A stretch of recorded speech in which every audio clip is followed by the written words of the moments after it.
भैयावन, अब हम रूस के किसान के बारे में अध्ययन करेंगे। तो रूस के किसान भी कुछ अलग स्वभाव के थे, कुछ धार्मिक स्वभाव के थे। इक्का दुक्का को यदि छोड़ दें तो लगभग सभी किसान अपने जमींदारों का, सामंतों का विरोधी था। उस समय यदि हम विचार करें तो जब यूरोप के अन्य देशों के किसानों को देखते हैं, तो यूरोप के अन्य देश के किसान, फ्रांस, इंग्लैंड, ये सब के किसान अपने नवाबों के जमींदारों की सहायता करते थे।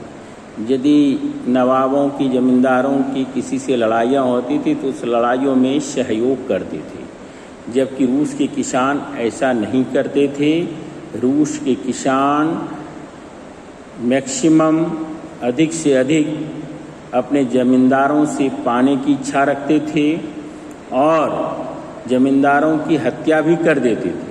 वो इस व्यवस्था के विरोधी थे, विशेषकर जो शोषण करने की जो व्यवस्था थी इसके वो विरोधी थे। ऑर्थोडॉक्स चर्च के पास ज़मीन वहाँ ज़्यादा थी, जमींदारों के पास ज़मीन ज़्यादा थी, और फिर राजशाही परिवारों के पास ज़मीन ज़्यादा थी।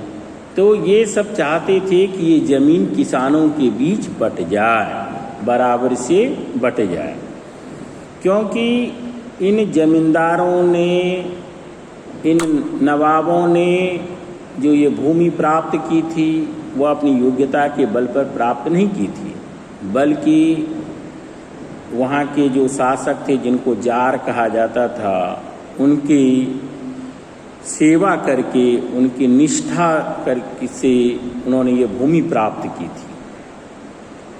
इसके बाद एक चीज़ और देखने को मिलता है, रूस के किसान किस तरह पहले से ही लगता है कि समाजवादी विचारधारा से ओतप्रोत थे।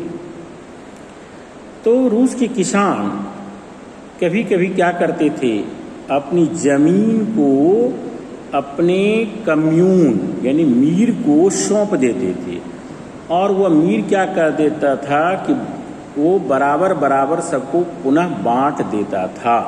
इससे लगता था कि रूस के किसान स्वभाव से ही समाजवादी स्वभाव के थे, क्योंकि वो किसी अधिक लेना नहीं चाहते थे, वे सबको समानता के दृष्टिकोण से देखना चाहते थे, और इसीलिए वो बार बार क्या करते थे, अपनी ज़मीन कम्यून अर्थात मीर को सौंपते थे और उसी से बराबर बराबर पाते थे सभी किसान। धन्यवाद। फिर हम अगले कड़ी में देखेंगे 1905 की क्रांति के क्या कारण थे। आज हम लोग यहीं तक। धन्यवाद।